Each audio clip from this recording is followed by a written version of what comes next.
Hello friends, welcome to Bijoyita's yummy kitchen. আজ আমরা দেখতে চলেছি কাজুরি মাছের রেসিপি। আসুন দেখে নিই কাজুরি মাছ দিয়ে পোস্ত বাটায় পাতুরি আমরা কি করে তৈরি করতে আমাদের কি কি ইনগ্রেডিয়েন্টস লাগছে সবটুকুই শেয়ার করতে চেষ্টা করছি।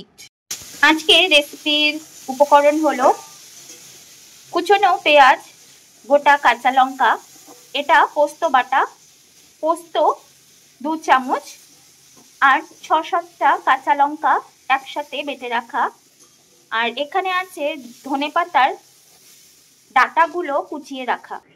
আগে থেকে আলুগুলো ভেজে নিলাম তেলে নুন হলুদ দিয়ে, তাতে সেদ্ধ ভালো হবে। মেন উপকরণ হলো কাজুরি মাছ। আমার চ্যানেলে এটা আগে দেখানো হয়নি, কারণ নর্থ বেঙ্গলে খুব একটা এখন কাজুরি মাছ পাওয়া যায় না। ভালো করে কেটে ধুয়ে পরিষ্কার করে নুন হলুদ আর সর্ষের তেল মাখিয়ে রাখা। আজকে তৈরি করছি কাজুরি মাছের পাতুরি।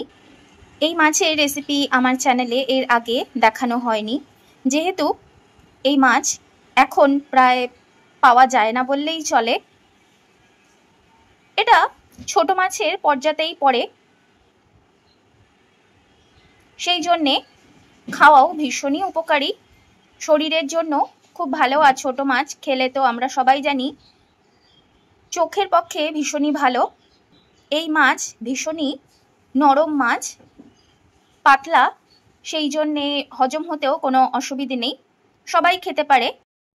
রান্না শুরু করছি, সেই জন্যে গ্যাসে কড়াই বসিয়ে দিয়ে দিলাম সাদা তেল, ফোড়নে দিলাম কালো জিরে, দিয়ে দিলাম কুচনো পেঁয়াজ।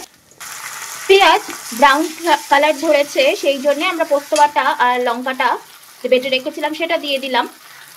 এই মশলাটা দেওয়ার পর বেশিক্ষণ কষাতে হবে না, জল ঢেলে দিলাম, পরিমাণ মতো হলুদ গুঁড়ো, স্বাদ অনুযায়ী নুন, ঝোলের জন্য জল দিয়ে দিচ্ছি। ভেজে রাখা আলুগুলো ঢেলে দিলাম। একটু বলক চলে এলেই আমরা মাছগুলো অ্যাড করে দেব। মাছগুলো ভীষণই সুস্বাদু। আমাদের বাড়িতে কাঁচাই রান্না করা হয়, অর্থাৎ মেখে। আপনারা কে কিভাবে রান্না করেন আমাকে অবশ্যই কমেন্টসে জানাবেন। আর এটা গরম ভাতের সাথেই বেশি ভালো লাগে খেতে। ঝোল ফুটে উঠেছে, সেই জন্যে ধনেপাতার ডাঁটগুলো কুচিয়ে রেখেছিলাম সেটা আর কাঁচা লঙ্কা দিয়ে দিলাম। আলতোভাবে মাছগুলো, কাজুরি মাছগুলো দিয়ে দিলাম। এটা যেহেতু আমরা ভেজে রান্না করছি না, এটা ভাজাও যায় না, ভেজে রান্না করলে মাছগুলো একদমই ভেঙে যাবে। এটা কাঁচা অবস্থাতেই আমাদের বাড়িতে রান্না করে, তাই খুব সাবধানে ঝোলের মধ্যে মাছগুলো দিয়ে দিলাম। ঢাকা দিয়ে রাখবো, তাতেই মাছটা ভালো করে সেদ্ধ হয়ে যাবে। এটা একদমই তৈরি। সবশেষে আমরা দিয়ে দিলাম সর্ষের তেল ওপর দিয়ে। এবার গার্নিশ করে আপনাদের সামনে নিয়ে আসছি। ফ্রেন্ডস, তৈরি হয়ে গেছে কাজুরি মাছের পোস্ত বাটায় পাতুরি। আপনারা দেখলেন আমরা রেসিপিটি কি করে তৈরি করলাম। আপনারাও বাড়িতে অন্তত একবার ট্রাই করুন, নিজেও খান, সবাইকে খাওয়ান, আর কমেন্টসে আমাকে জানান আপনাদের কেমন লেগেছে। যদি ভালো লেগে থাকে তাহলে প্লিজ লাইক, কমেন্ট, শেয়ার আর সাবস্ক্রাইব করতে ভুলবেন না।